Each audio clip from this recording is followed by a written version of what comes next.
We have watched Avatar. Is it fire or ass? That is the real question. Because you hated it, and we quite liked it. We quite liked the movie. What the fuck? We were hiding it.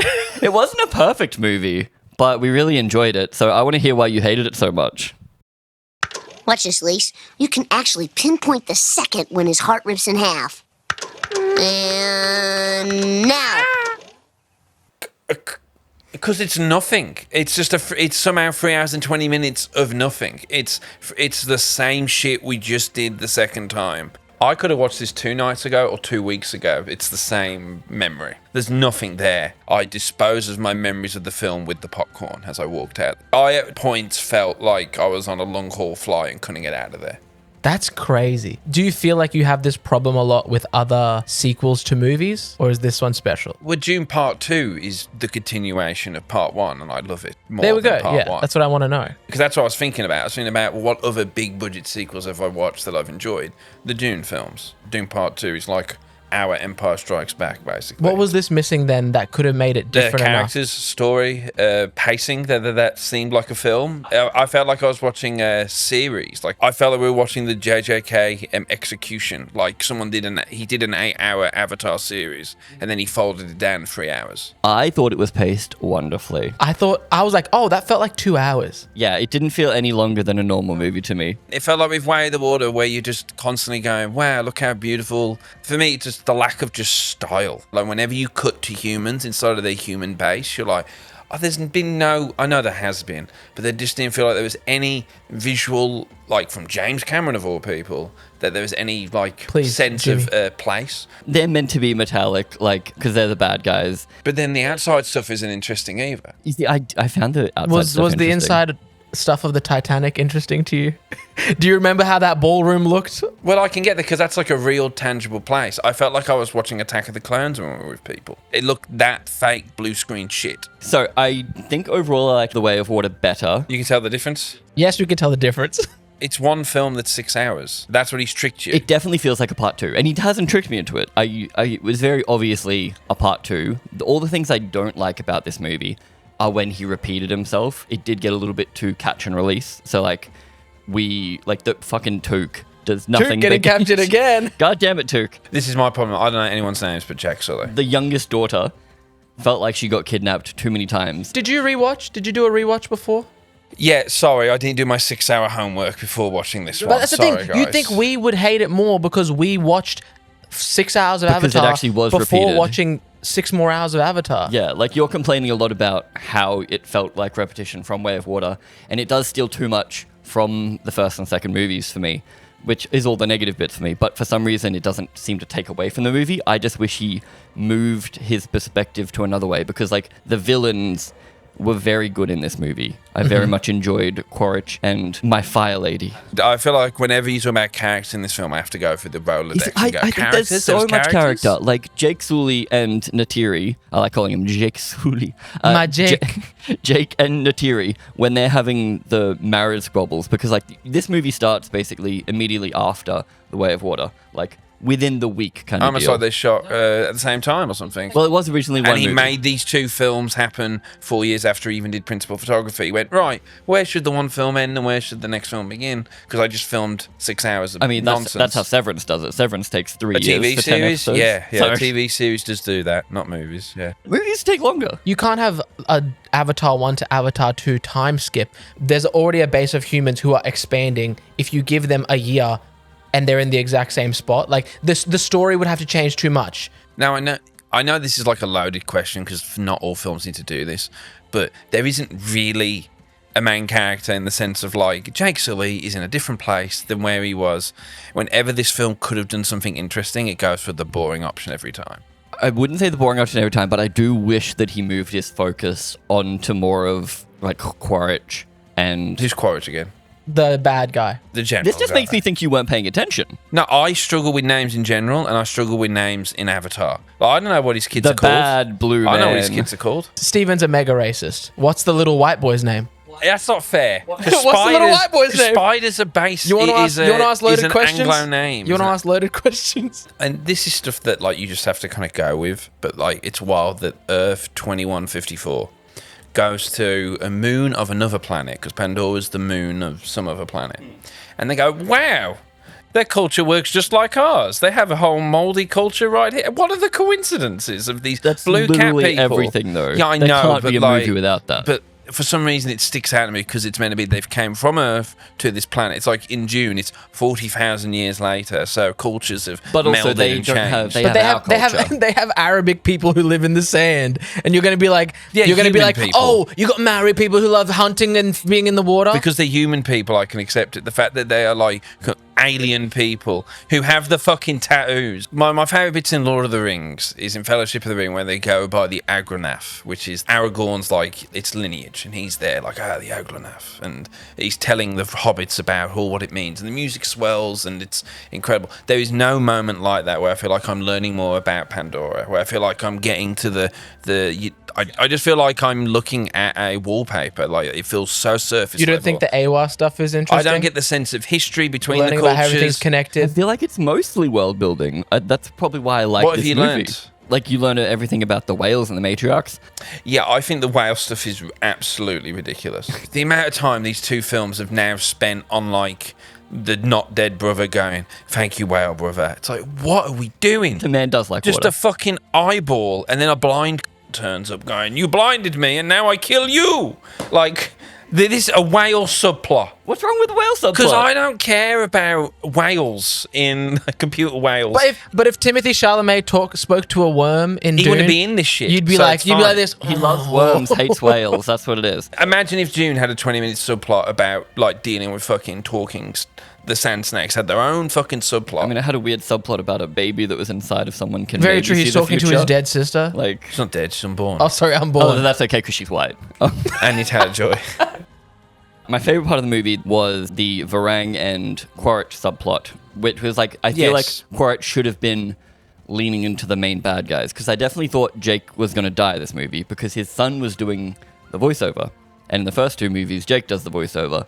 And like, why would you do that? Oh, And you thought there was some like purpose? I was expecting Jake to die. Surely James has made a creative decision here, not just done a random fucking thing. But Vang and Quaritch were so much fun, and every time it cut to them, I that loved it 15 minutes, yeah, it so was pretty much. good. It did cut away to the kids too much, which is the problem with the second one as well.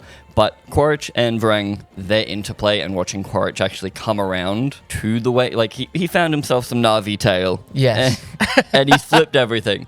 I think they're saving it for the next one, potentially. He's now blue, and he was a human. And even though he still thinks he's fighting for the humans, you can see him slowly, like, every time he tries to do something, they're like, you're not really one of us, you're more of a tool, you're a big gun, go kill stuff for us. I think they're going deep with it. Because remember the conversation Jake had in the prison? He's almost like he's talking to two different people in there. Like there's Quaritch, but then he's also talking to his avatar body. So he's like, your avatar body is actually connected to this world. You're not giving it a chance to. And then that's when he kind of almost goes a bit more full native. But like he's going full native with the crew that's like, fuck Eywa. Well, that's the thing, because we're burning everything. He doesn't feel like he connects to Eywa, because like he's like you, he doesn't want that shit. He doesn't want to connect with the world. He's of not Avatar. assimilating. I never realised, maybe because I've forgotten Avatar 1 and 2, that connecting to Earth Tree literally meant you could go have conversations with the dead. Yes. It was alluded to. It's another thing I full didn't on having like. a chat. Like she's like, "Hey, mom, how's it going?" Like it's a normal They made it thing. into the Matrix of memories, which I don't love. They say it in number 1. When they went into the Matrix, I didn't love that because I don't like the visualizing of that world. I'm happy to see them like connect and. Like, And Eywa actually just see all being a the magic. being. Did that shock you? I feel That like was- that Eywa was the thing I should be didn't like. more of the whole planet. Like a Unicron type beat. Yeah, Instead, she's just a big version big of them. avatar. Just a big head. I can see it being like Kiri's perspective, and like she's like made it look like Eywa looks Jesus. like whatever Kira. Yeah, like Galactus only looks like what we comprehend, kind of deal. Ultimately, my problem with these films is just, I think the pacing.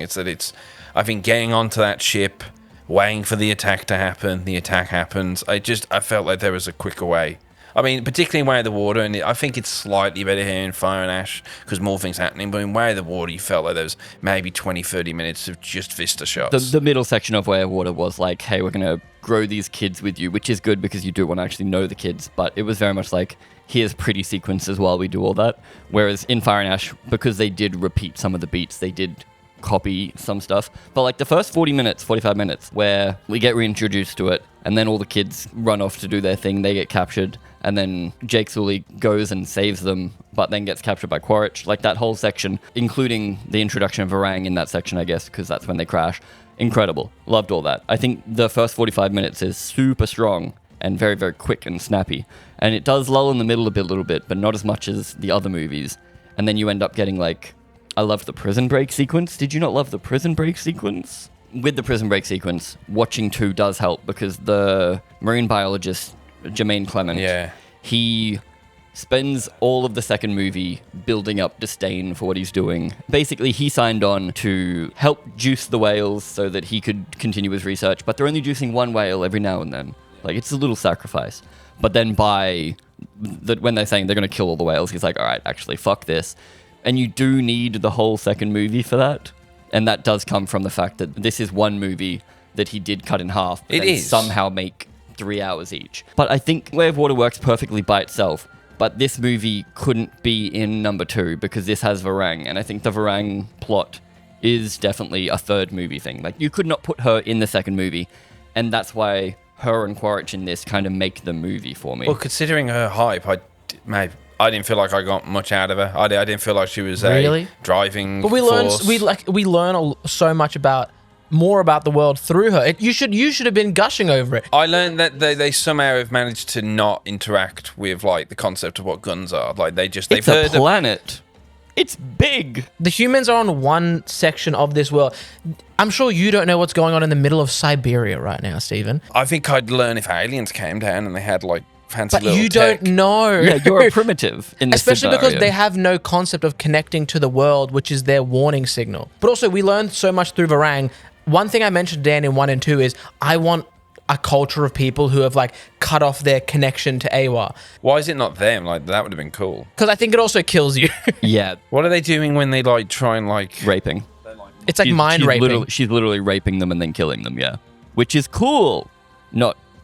it's a cool premise. But don't you think the reason why people have now learned, because it's the first time in 3 films we've actually got a distinct looking character with a distinct feel?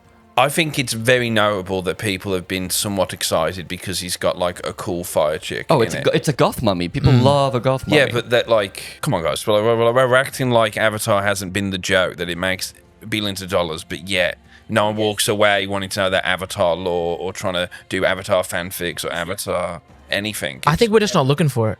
I think it's out there. There is definitely the Avatar community. Like, they have the whole land in America, in Disney World. I found a subreddit of people just talking about breaking down how the day-night and eclipse cycles works. Like, it's a thing. I will give you that, yes, the stories don't resonate enough or change you enough because they are... I think they're just really good cinema experiences that you forget, that you leave in the cinema. I wouldn't say leave in the cinema, but I do agree that it's 100% experience, which is why I kind of like would recommend this movie to everyone no matter what. Like, even if you're like, oh, the second one was fine.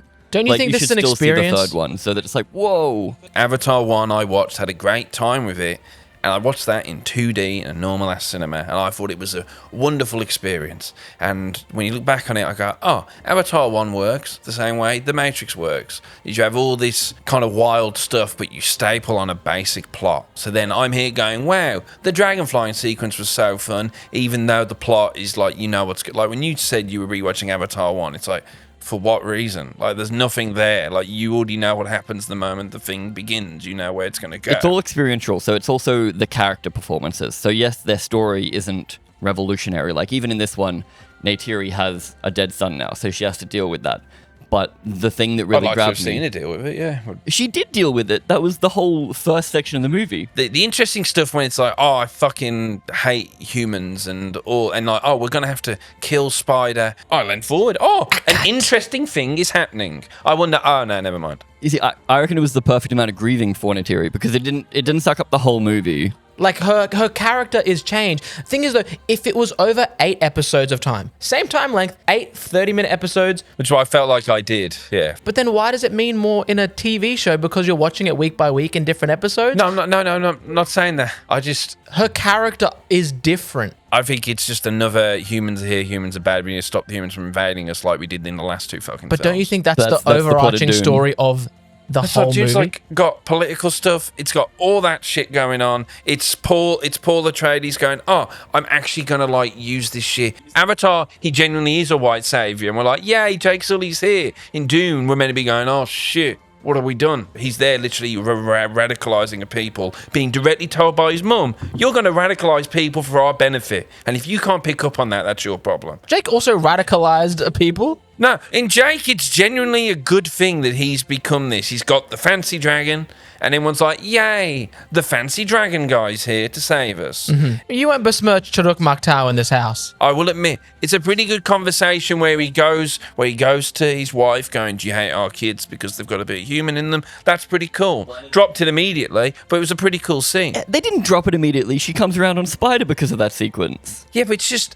I would have liked that to have been echoed out a lot more. Like, instead of it just being She goes like... to save Jake, and then she saves Spider because of that. And then she comes around to save Spider. Literally the whole movie. She washed the blood off her hands. There's so many good scenes. No, there isn't. Sorry, guys. There isn't any good scenes. Yes, basic plot of my son died, I need to come around to it. But there's interesting things there. Her son that has been around the whole time, sure, she might hate white people, but Spider is a white guy. And then you've got her boyfriend is, sure, like... acclimatized, speaks the language and everything, but deep down inside, he's a white boy. He brings that up. His culture is different. Yeah, so like he was raised for 30 years as the people she hates. Then I'm fully aware of the subjectivity here, and I'm being very subjective. I'm not immersed. So giving me, hey, here's hour 7, and I'm still not invested in these people. I'm so immersed. Like watching this movie, I'm in the world with them. I don't think it it's just any works different for me. I think this is honestly, it's blue. It's Rebel Moon, except it's blue and green. But this is well directed, well acted. Like everything Rebel Moon isn't. Which You're that's why crazy. that's You're insane. What do you think about the subtle, not so subtle, patriarchal kind of things they brought into this movie of like Neytiri and Jake's relationship? Because that was a very big thing. They had like 5 conversations where she had to go along with what he said because he's not just Turuk Maktar, but he's also just like The husband. The husband. Did you think that was... that thing that echoed throughout the whole movie? And how, like, well, you saw it weighed on Jake that he wants to make these decisions as a family, or at least with Neytiri, and he doesn't know best, and he needs her help in these things, but she's not fighting back enough because deep down, culturally, she needs to agree with him. That was a pretty deep thing that went throughout the whole movie. That's why I love all those scenes with them. Like, they're like little marriage story sections where they're fighting and he would make a decision, or like he would say what he thinks is best, and then she's like, what Turuk Maktar says, and he's like, that's not what I fucking meant. Like, it felt like a real argument. It felt like they were actually, like, I don't know if that was scripted, because I do know James Cameron lets them play a lot, because they've been doing this for 25 years. What is it? She was 28 when she was cast. Yeah, and she's like be now in her 50. 50s when it's all done, yeah. But yeah, so like he just lets them play, and the fact that he doesn't actually need to get coverage, because the way this movie is made, it's made 4 times basically.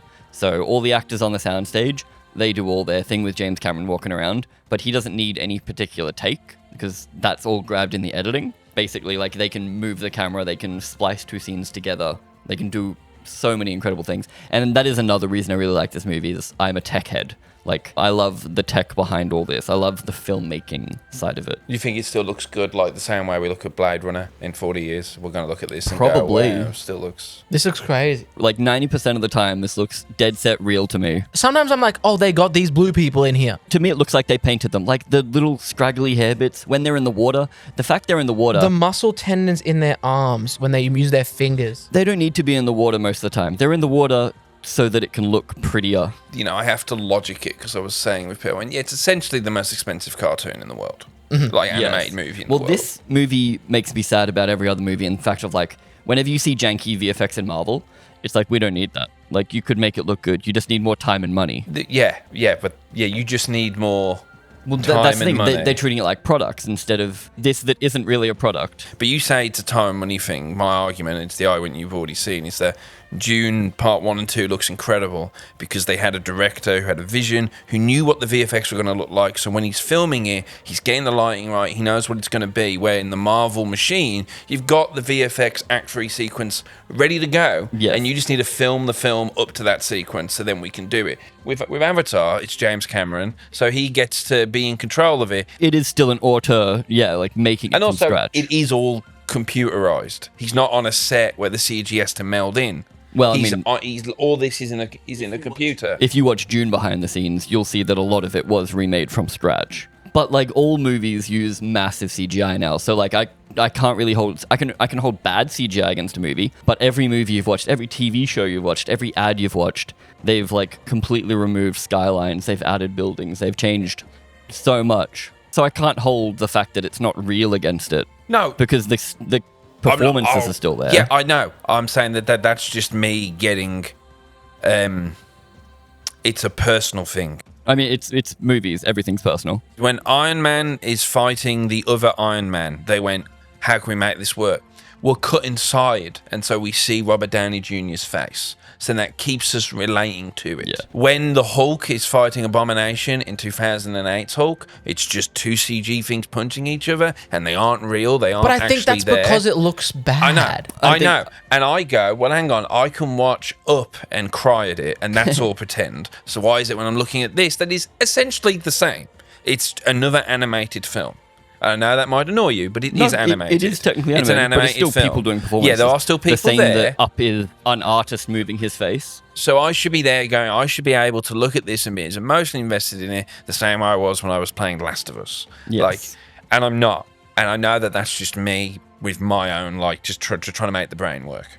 Because personally, if it was written better and had a better story, I'm sure I would be more invested in it. You see, I think it's well written. The story, though, I will give you, it is very basic because it's more of a. I think that's what it is. You're taking 3 hours to do what you could do in 2 hours. I think that's my big hurdle. This one especially could have been shorter. I will agree that because it borrows so much from 1 and 2, because the main plot there, like after we get through all the catch and release stuff of the kids, they repeat the whale sequence from 2, but they make it bigger because it's going to be every whale this time. And then at the very end, to save all the whales, Kiri has to connect to Eywa in a sequence I hate.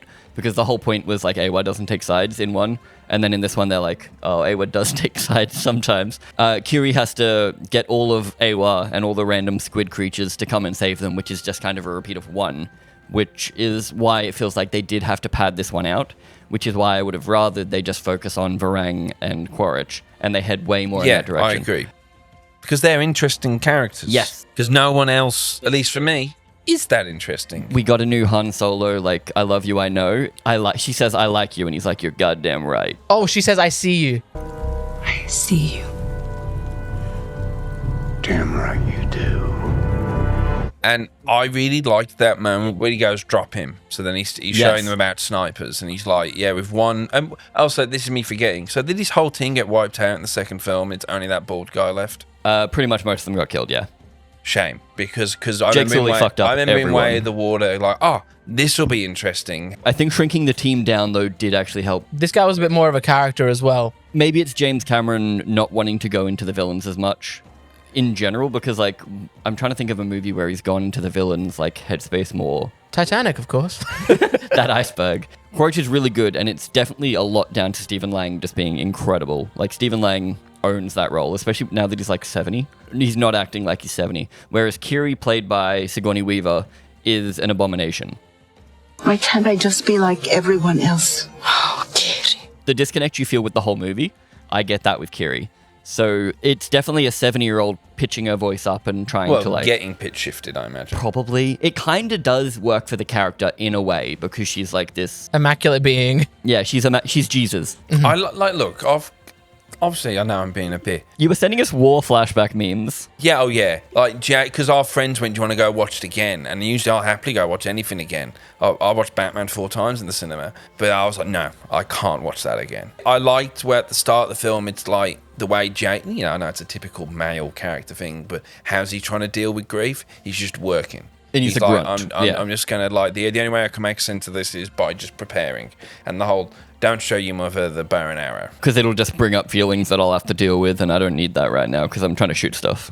Yeah, I don't give a shit about any of them. And so therefore, I struggle to get relating to any of them because they all just like the same looking blue person with the same fucking accent. Racism again. Sorry.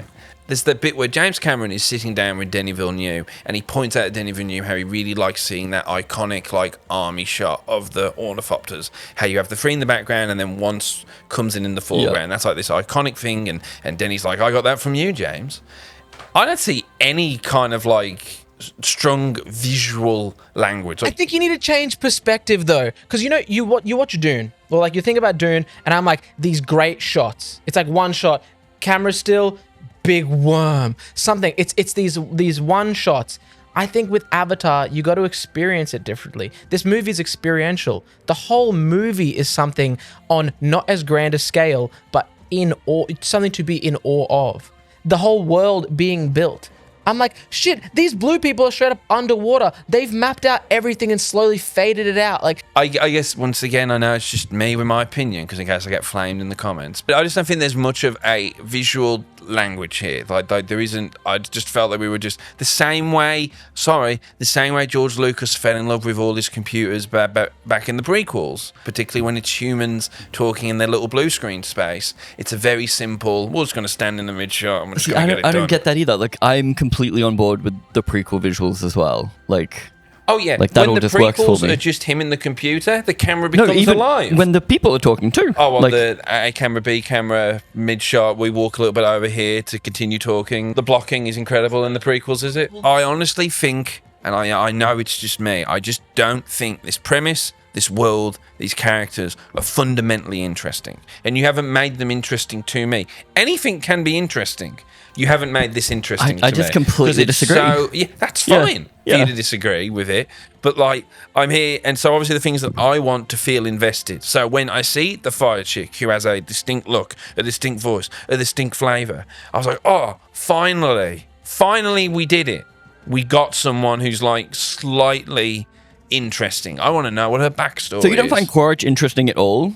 You don't find a man that died serving his world I find the idea gets interesting. dragged back as... I find that idea interesting, But yes. they literally go into the idea throughout the movie. he's put into the body of a native, the people he spent years hating. Yeah, and then he's told directly, you don't understand, man. You know, if you start huffing that, like... But he never connects it with the world still. Yeah, We know it's not the deepest thing in the world. Me and Dan aren't here making lore videos, but it gives you an in to allow yourself to see things deeper. And I think your hatred of it is not allowing you to do that. I think how much you dislike it is making us push back harder than we would. Yes, yeah. John Wick 4 went on a bit too long for me. There's only so many times I can see someone get shot in the head. It's like John Wick 3 is the perfect John Wick film because it was tight, had a cool sequence, it was escalating the whole time.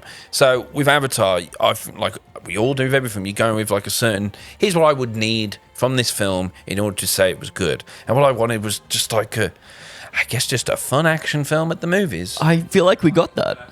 There are multiple action sequences in this that are great. The actions, like the final action sequence, I think James Cameron actually shoots action incredibly well. Like, end of the second movie with them on the sinking boat, where he's doing Titanic but with guns.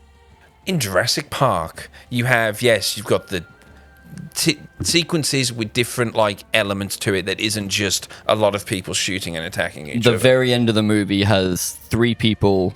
It's basically Mission Impossible Fallout with 2 people punching each other on a cliff, but the cliff is floating in space. Mission Impossible, it's really cool because it's actually happening and they're physically there. That's the thing, you're cool. just not connecting with it. No, but like... Like, no, what you just said is you're like, oh, it's a cartoon. When you watch Mission Impossible, you go, oh, wow, Tom Cruise actually jumped out of that plane. That's mental. In this, you go, wow, those renderers really rendered. How do you enjoy anime then? Because I'm into the characters in those. I'm actually invested in those characters, so I get into it. And in anime, it's insane. It's like incredible. What about the Obi-Wan and Anakin fight on Mustafar in the end of number 3? 2 real people, yeah. These are real people. No, they're computer people. No, they're not. That speaks to how silly you are. You're computer generated right now. None of that is real. None of that is you. Yeah, I know. That's what I'm saying. Why is it that I'm drawing the My line favorite on anime, this? Planet of the Apes. I'm aware. I'm aware. What you're saying is you like Tom Cruise driving his motorcycle off the cliff. Because who's watching those films for the plot? I know there are some people watching those films for the plot. Are you watching Avatar for the plot, or are you watching it for the experience? If that film was just John Wick shooting people in the same sort of way, but in John Wick, the third one, hey, it's John Wick now, he's in a shop and he's got to throw knives. It's John Wick, but now Halle Berry's got 2 dogs. It's John Wick, but now he's got to fight people going up the game of death levels to fight different bosses. It's their different action type sequences with different situations going on. That's what this does. No! It's just a shitload of people just clapping together. Okay, literally the start of this movie, you have your big flighty thing, but then they fall from the sky, and then you get nice localized stuff. So then you have Varang chasing these kids through the forest.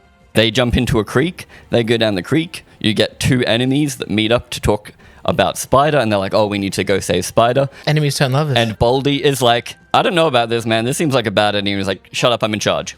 When you walk out of Phantom Menace, you go, yeah, okay, those dialogue sequences a bit. But you know what? That pod race was cool. The duel was fucking sick. There's those remember when moments in the car on the way back home. For Avatar, there wasn't for me. There isn't that. Remember that sick fucking sequence when they, like, the camera was doing something cool or anything like that? We're literally saying that about the ending of both this and the last movie. Do you think them, The like, endings the are whole great. on the floaty, like, jumping Dude, down? they had accurate jujitsu in this movie. Do you know how happy that made me? I'm sure. I was like, his back control and rear naked chokes are insane. Did you think Spider was a bad actor? I was fine with Spider. I was fine. A lot of people hate him online. I'll give you that. He's having to... He's having to act alongside people in ping pong balls. This isn't like Gandalf, you know, with the hobbits. But also, he's the only white boy in a bunch of blue people. And every film needs a Jar Jar. So he would like he's not acting like just a normal kid. Like he's trying to be more like them. So he is more like The dialogue isn't like, I mean, where it's just, you know how sometimes people go, oh, great dialogue. Is it great dialogue? It's just the acting you had to deliver it correctly. it's definitely the actors are really good. Christopher Lee has the same dialogue as everyone else in those prequels because he knows how to act B-movie. Count Dooku sounds incredible. I think the lad was just fine. And if I haven't been told by people he's really shit, I wouldn't have even thought about him. 100% same. Like I was shocked when people were like bagging him out. I'm like I wasn't like, wow, Spider saved the show, but I was like, Spider did the Spider things. I guess you would say that Una Chaplin stands out because her character feels like we're actually chewing a bit of CG scenery Yes. here. Where everyone else is a little bit like, oh, Eywa said, oh, come on, boys. We're doing the same sort of thing with everyone. She is the least from the other two movies because like there's no one like they're not like her in the other two movies. If anything, she's more like Quaritch when he was a human. Because this is the thing I have with, the problem I have with, obviously, Dune. I haven't read more Wheel of Time, where you've got this wild, diverse culture, but they're all just about Eywa and being one. So it's interesting to have at least one coming in who's like a little bit different. Even though they are long, we still have only had 3 movies, is the thing. So, like, you got the Fern Gully one, where it is just, like, white people come to invade, and you get the switching of sides. Like, you get that whole thing. Last Samurai. In the second one, it's they have to defend their hometown from, like, all that stuff happening. They have to run away. And then this third one feels like it doesn't take away from the movie for me that they didn't go more into the villains. But I really wish they went more into the villains. Yes, me too. I think we're gonna get more villains in the fourth one. And this is If we always get for a thinking. fourth one. And then I think we're going to get some kind of Quaritch team up in the fifth one. Maybe halfway through the fourth one, we'll get Quaritch on the team. And then he'll replace Jake because Jake will die. I wish Jake died in this one, and it was like Quaritch had to come over and like. Steven then you- wishes he died during this one. This or Five Nights at Freddy's 2? Five Nights at Freddy's 2, I fell asleep, man. It's all just one note, and the one note is just going for like 3 hours for me. Like, I feel like I'm never up and down. I'm with the... Because I'm trying to think, like, what other big-scale movies have I seen? And, like, you look at... In Lord of the Rings, and, like, you know, I love Lord of the Rings, but yes, sometimes when you're with the fucking Ents and the Hobbits and you're with the walking trees, going to go have a tree commune. And I don't... I maybe roll my eyes a little bit at that, but then I go, well, the whale thing is just the same. That the whale is a character, and they have, like, Pycon. oh, this rebellious whale. Like, okay. But that's world building. That's literally their culture. Yeah, I get it. But then I guess it's because... The whale shouldn't speak. I hate when the whale speaks. Yeah, that was jarring. How do you even say this? Like, you mean because the whale can't emote because it's a whale? Yeah, the fact that the whale is simply a whale. And that, but then we're all here going, Well, that's my real brother, life whales my too. brother for life. And I know, mate, it's just dumb, okay? It's just dumb. They're all having a whale mood, basically, and they all have to present their perspectives to the whale matriarch. Well, a lot of fucking whales. Each in one that. is picking like a different real world catastrophe kind of thing, like deforestation, whaling. I think the interesting What's the next one thing gonna that be? I wanted it to be was when Spider gets like Eywa, like because she saves him. Yes. Were and you on board allows with him that? to breathe. Can he breathe then in both ways, atmospheres? It or is seemed to allow so he that, can yeah. adapt to both. So I'm like, okay, this is a cool fucking sequence. Because now my head went, oh, he's going to become the MacGuffin. He did become. It wasn't quite what I wanted. The prison but break sure. sequence works at the end there because they can't shoot Spider. Yeah, sure. And then the military guy's like, we'll be fine. We'll just fucking kill him. I think it would have been cool if, it's the third film and they do figure it out. And it ends with humans going, I'm like, shit, stakes raised. Humans can now go out there and start doing different tactics. Like they can be boots on the ground now, not have to worry about oxygen. I think that would have been a cool end of third movie moment. Watching Avatar and watching The Running Man was the same thing. It was like, that's crazy. Yeah, I That's guess it's a 6 fucked out up. of 10. It's just fine. That's Like, is where I fucked am. up. Like, I don't hate it enough to even. I know I got a bit ragey, but I don't hate it enough to be that hateful. I'm just like the worst thing I could say about it is that I immediately stopped thinking about it. I was relieved to be out the theater. That was a fun moment. Jake had to get his weaponry reset because it's the start of a new video game. He can't have Turuk anymore. Like, he can't be Turuk Mokto and have the giant dragon thing, even though it wouldn't have really helped for the most part until the very end. But it's like Turuk likes when Dad comes because he knows there'll be blood. Mm-hmm. Jake, when he connects with the beast, obviously there's a sharing there. It's not a peaceful horse. It's not a peaceful dolphin. It's like, I want to eat shit. I want to kill things. So Jake's a little bit like, I want to kill things. Mm-hmm. And I think they could have gone into more of that. I feel like, yes, the movie could have been an hour shorter or half an hour shorter, but I would have rather that time. Do you think it has a 3 hour, 20-minute plot? Do you think it needs all this time to tell the story it told? Yes. Like, you know what I mean? But this isn't like some deep political, different size It's incredibly political, I guess. No, but, I know. you mean like everything politicking? is inherently You mean political. you mean politicking between like factions. the whole it's still very much simply the clans aren't exactly splitting off. They never try to talk it out. That's what I'm saying. And so there is the interesting stuff of like, hey, these 5 people are just all about chaos and anarchy. She basically prayed to Eywa and no one came. She's managed to convert the whole crew on that one thing. She's like their almost living, walking messiah. Yes. Because she's brought them this way of life. And she's good at drugs. It felt very Far Cry 3, but sure. Yes. You But know. like, Yes, in a good I felt way, I that. guess, yeah. And I can see the logic of them in the bit going, hey, we're going to do what Jake did in Avatar 1 with this guy in Avatar Quaritch, 3, but except flip it's it. with the bad side. Yeah. And I'll be there going, oh, that's pretty fucking cool. But I honestly, the more ballsy thing would have been if that was the fucking film. It should have been. If I you do just agree had with that. him and then Jake gets to be this auxiliary kind of like other character. Yeah. And it And then seems Jake to dies. me, James Cameron is got so much money and so much control. He could have done that. He could have had a third film that really changed the. I mean, and I bring it up, but Dune Part 2 is the whole black and white sequence for 30 minutes, which everyone's like, what? And it was an incredible sequence. Even though I think he's pacing himself though.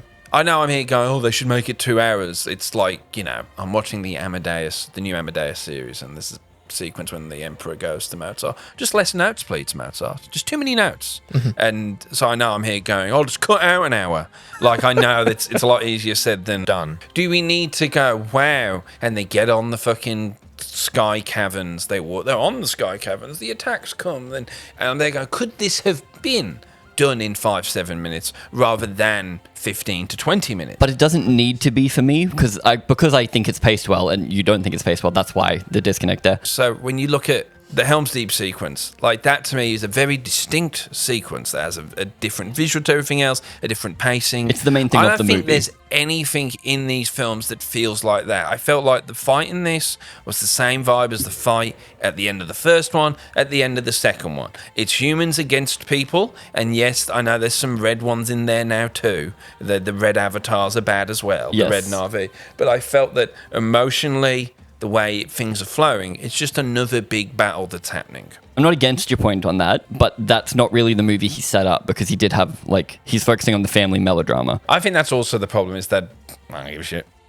You hate families? No, I just don't give a shit about this. Why film, would he have man. so many kids? I think this is supposed to feel like one movie. Not that anyone would ever watch them all 3 back to back, but Two I think and it's 3 for sure. Even like 1, I think it's like kind of like this weird thing where Jimmy Cameron's like, at the end of the 5th one when it comes out, he's going to say, and just like that, I've completed the best day ever. You sit down, you start the day, you watch all of these back to back, and you've lived through this person's life. I think he wants us to live an entire life through these movies. I've heard whispers that scare me a lot that they're going to go to Earth. Yeah. And that's exactly what I don't want, Welcome to Earth. because there's too much. There's so much to do. Are we going to go to Earth, or are they going to go to Earth? Like, that's what I want to know. Like, are we, the audience, going to cut to Earth? Yes, I don't know if confirmed. Like, maybe he mentioned something about you'll see Earth. And also, Pandora's huge. You've got so much to do on Pandora. Mm-hmm.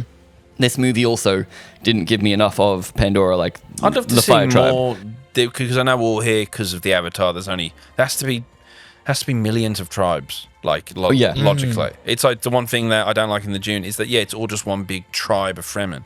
They'd be distinct. Yeah. Like they just would be. Although Star Wars also has that problem. Even Coruscant, they're like, Coruscant is a whole planet, but even in Andor, it's like, he's down the road. That's why I can't hold this against it too much, because it, like, the way it washes over me.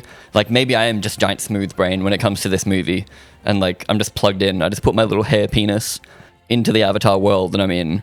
But what did you think of that one scene where the bag riders are flying in and, like, attacking the convoy, and that one guy holds up a big bag of flammable stuff, Kamikaze. and then the chick lights him on fire, and then he just flies into it. I remember that. There you go. That initial sequence with the flying market people. When she kamikazes there, that's cool. Because I reckon it did have... they expect one of us in the wreckage, brother. That vibe. I reckon it did have a lot of good sequences like that, because you've got that, then you've got them hunting on the ground. You get the river sequence. The river sequence? Like as they get, like, sucked down the river rapids. Like fucking Hobbit in the barrels, yeah, sure. Are you defending the Hobbit No, 2 barrel scene? no. I'm saying, just went like this. I'm saying it's just no. All I'm saying is, why am I not remembering this fucking river? You've mentioned this river sequence, But that's what I mean. Like, you just somehow didn't watch the movie. Well, there was a 10-minute river sequence that I've just glazed over. It wasn't 10 minutes, but there was a. You're going to be going on YouTube in a year, like Avatar 3 river sequence, my favorite sequence in the world. Kiri uses her connecting to Eywa powers to, like, take over the fauna and, like, shoot the bad guys. I wanted more of that as well. I think it would be interesting if, like, Eywa can't take a side, but Kiri can use her god powers, basically, to force Eywa to take a side. I think the idea of the whole Eywa can't take a side thing is because they're like, it's Na'vi fighting against Na'vi. She's not going to pick a side against the indigenous people. But it wasn't in the first one either. But they're like, oh, she's not going to help us with this because she's never helped us in battles before. They had to make her do it in the first one, I guess, if she actively did it. Do you know what this is like? Eywa's weird. Eywa coming to save them in, like, the end of number 1 and the end of number 3. It's just the same as Gandalf showing up with the Rohirrim. Yeah. And then also Aragorn just showing up with the ghosts. It's just the same thing. Narratively, yes, it is like, I have to go do this thing. The Rings is better. It's the exact same. It's the same. No, it's the same as fucking in episode 9. When fucking Poe Dameron gets the, but you're not alone, are you, Poe? Exactly. It's that. And that is different than Gandalf rocking up with the Rohirrim. It's very funny that we liked the movie, but we're not, like, in love with it. But how much you hate it has really made us try to defend it. And, like, we're trying to tear down things we already love. Rage baited. I'm rage baiting Steven. Like, you love Lord of the Rings, but you're willing to grab it by the throat and yell, I cut. I cut. Because Steven doesn't like it. Like, Avatar 3. Yeah. He's holding it, like, I cut. These trilogies are the same in my so head. much. It's not just that you don't like it, it's that you're seemingly, like, traumatized. Sigourney Weaver daughter is the Tom Bombadil of really Avatar. Look what this movie's done to us. It's tearing us apart. And then we have to hang out after this. But how can you call this a 6 when you've watched? 6 is a passing grade. But when you've watched when you watch something that's really, think about what you've given, like a 5, and you're giving this 1 point higher. Obviously, like, The Crow was like a 2. Wait.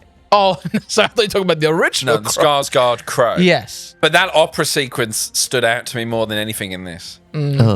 But no, you did. Don't fucking point that gross mangled thing at me. You did say that you put this with The Running Man, and I find that ridiculous. The Running Man was the most straightforward, like, nothingness to me. If The Running Man wasn't directed by Edgar Wright, I would have liked it more. So I liked it less because I knew it was by someone who I knew could fucking smash it and didn't, which is my own problem from knowing who's going in. So with James Cameron, I felt like the films that have worked with him, like Terminator 1 and 2, and I know it's probably just me, they always have that emotional core, don't they? They have that core thing going on in them. Terminator 2, it's his robot dad and him, thumbs up as the fucking thing goes down. I'd pin that down to less characters. Like, I do think there was a lot of moments like that in this, but yes, because it's longer, and yes, because there's more going on, it is harder to focus down. I'll defend Avatar 1. Yes, it's a very basic plot, Pocahontas in space, Last Samurai in space, whatever. Bengali.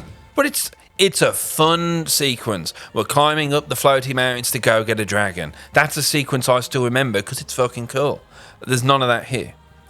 I'll be interested to see you revisit this in a while. Maybe they will stand out to you more. I never really think of James Cameron as a writer. I always think of him as a director.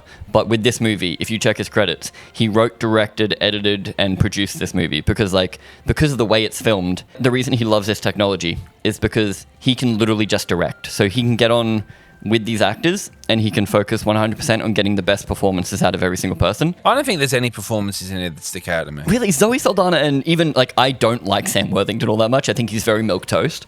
But in this, when he's playing off Zoe Saldana as a married couple, I think it's Marriage Story. It's legitimately good. You mean the Adam Sandler... Adam Driver. The Adam Driver... Yeah, because you said Marriage Story before. I said, he must just be using that as a general term. He's not referring to that film. Granted, that was that premise across a whole movie, so that's why that was so impactful. Is that the Everyday I Wake Up movie? Yeah. Yeah, Punch the Wall. He's saying it's just as good as that. That section, not everything, but Neytiri getting damaged and then having to bring it back. And I've never seen anything like that before in a film. What? So everything has to be brand new? I'm saying that you going, wow, what a cool fucking... Yeah, wow. I'm just saying things. Again. I'm just saying things I like. But you can be impressed by something again. No, I'm not saying that. I'm just... What are you yelling? The 15th hamburger I eat is just as good as the first. Yeah, did it take you 3 hours to eat the hamburger? Come on now. But This is ridiculous. But if I ate a kilogram hamburger and a slider, I'm going to enjoy both.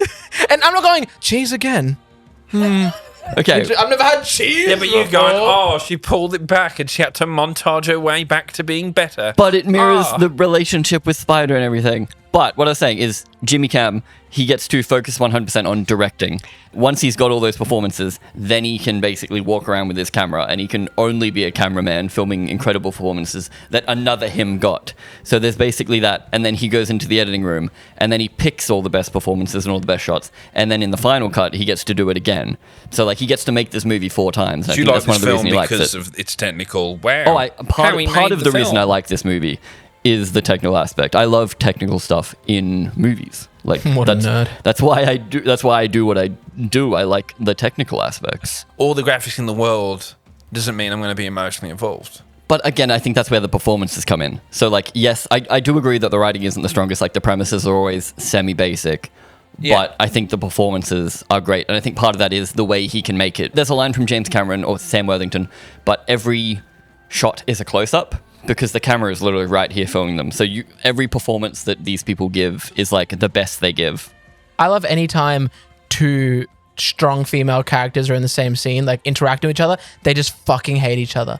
Neytiri being maybe I'm just going to forget that you're the Sahik of this village. Oh, no, it was, maybe I'll forget you're pregnant. Yeah, and I was like, Jesus. Holy fuck. That's Animal Kingdom shit right there. And Varang and Neytiri being whenever they fight, they're also just roaring at each other. She helps with the birth sequence. It would have been cool if I was interested in Kate Winslet's character more. Them there, come on. Was there some really cool Kate Winslet I'm on board with that one. I missed? That's the thing. These are the things that hold back from being a great movie. It's not a perfect movie at all. And I do think it's fair to criticize them for being 3 hours and 20 fucking minutes. It's a long, long time to show me the same thing from minute 5 to 3 hours 5 minutes in. I feel like I've had the same visual feast. Where if we look at, the other fucking Dune Part 2, there are different visuals, are different things. Yes, the black and white sequence, but you are at least in different places. I think he could have gone bigger with some of the things. I wanted more fire and ash in my Fire and Ash. I wanted Quaritch to be all right, how am I going to get these people on my side?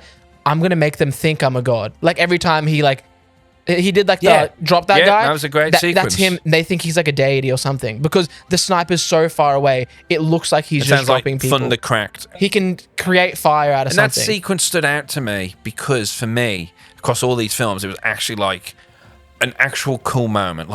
Something cool happened that wasn't just Quaritch aura farming. People talk. Yeah, but that's what I'm saying is that there's no distinct characters who are coming in. It's everyone's just sort of talking about the same sort of stuff, talking the same sort of way, and then we go off and do the thing. There isn't enough you know what I'm trying to say. I get what you mean. I think it's not the setup of this movie because of the family melodrama and stuff like that. If this was more of Seven Samurai, where you could have the same kind of save the town plot, but you could give everyone You know, a little and I extra say something. that knowing that, but maybe that Rebel Moon tried exactly to do that. Oh, And what if we just fucked it had up cool looking completely, yeah. characters all together doing cool things? Yeah. But I think that's different. Rebel Moon shows us an example of why it was so bad. But then if James Cameron directed Rebel Moon, it would have been way better, you know what I mean? And then if Zack Snyder directed this, it would have been really shit.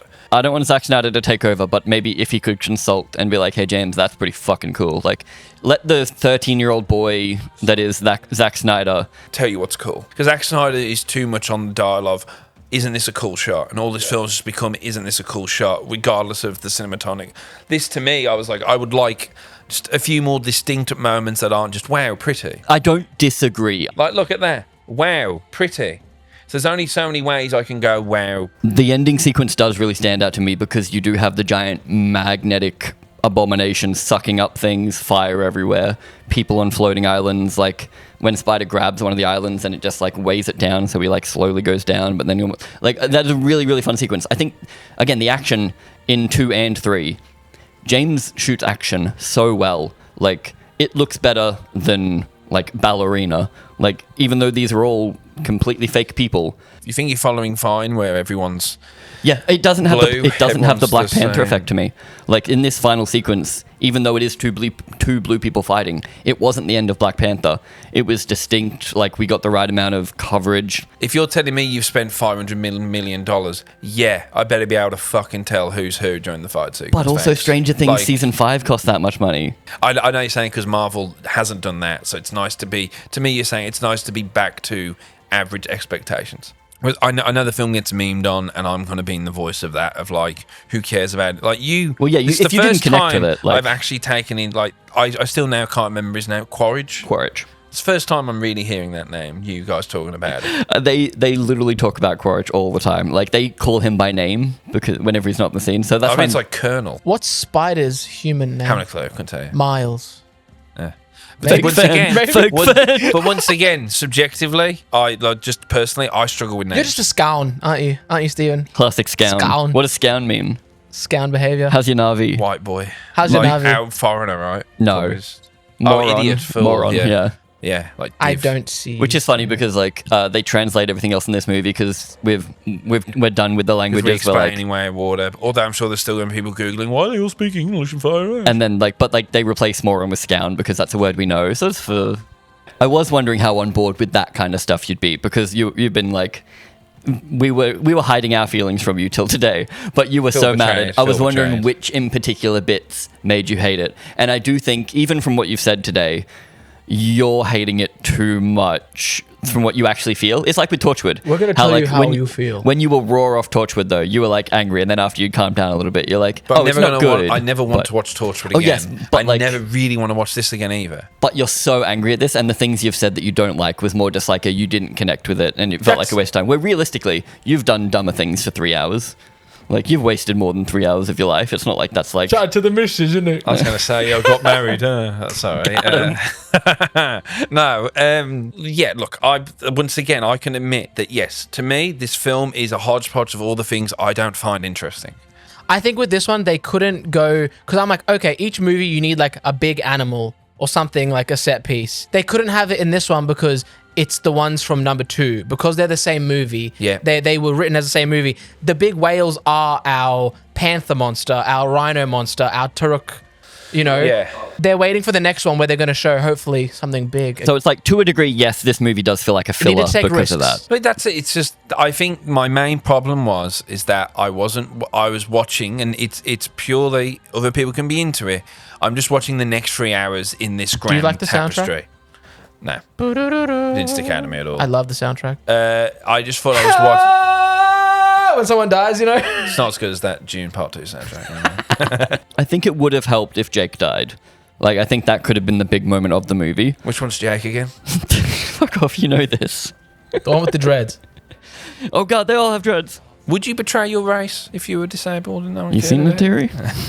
Oh, that's what we were talking about. When we were rewatching the first movie, we're like, if before they took him, they gave him legs, none of this would have happened. Because of course he doesn't want to be in the wheelchair. He wants to be running around. Yeah, if they just went, you know what, it'd be easier if you were just walking. So Yeah. we'll just give you that now, but then you have to come do it. Yeah. We'll just take it out of your bill. You're not going to be able to spend money Look because at you us won't be back for maulering this. 15 years. This is a fucking mauler. That's ding another funny right thing. here. His voiceover, he's like, and the money ain't bad either. We're like, when are you spending this money? Like, what are you buying? I did want more Fire and Ash in my Fire and Ash. The one scene with the volcano in the background. I'm like, finally, establishing shot, volcano. I'm like, this is going to be good. What I thought that was for a second is I thought that was Home Tree from number 1 that got blown to shit. Ooh, that would've been and then cool. it's just like Natiri's cousin is like, you know what? I'm pretty pissed that Home Tree got killed. It's crazy that this is expensive as it is and makes as much money as it is. That's why, like, even if I knew you didn't like 2, I'd still tell you to go see 3 because, like, it's cool. Like, at the very least, I feel like it's a cool 3 hours. But the fact that you hate it so much, I'm like, okay, Like the maybe Matrix Reloaded has cool shit in it. Yeah, I thought this would be for everyone, at least. Yeah, it is for everyone in that, like, everyone likes vanilla ice cream. But like, but that's what I thought bare minimum, you would be like, oh, it was cool to look at. But like, the Yeah, fact it's cool to look at. But the fact it made you so angry, like, I thought, I'm surprised. But thing is, like, I could look at Sydney Sweeney for until I go blind. Who do you agree with? Or do you have your own opinion? Yeah, do you have, which is okay to No, have. you got to have one of these 3. One of these 3 opinions. You're allowed to think different than us. Is Gandalf rocking up with the Rohirrim the same as Is the barrel fucking sequence Tuk? the same No, as the river fuck sequence? the barrel sequence. I brought that up as just another shitty river sequence. Is Gandalf rocking up with the Rohirrim the same as fucking Tuk Tuk Nanook coming with the whales? Is that Taruk the same as the Gom Jabbar from Dune? Oh! It's just a test of courage, really. Jake conquers the fear in his mind.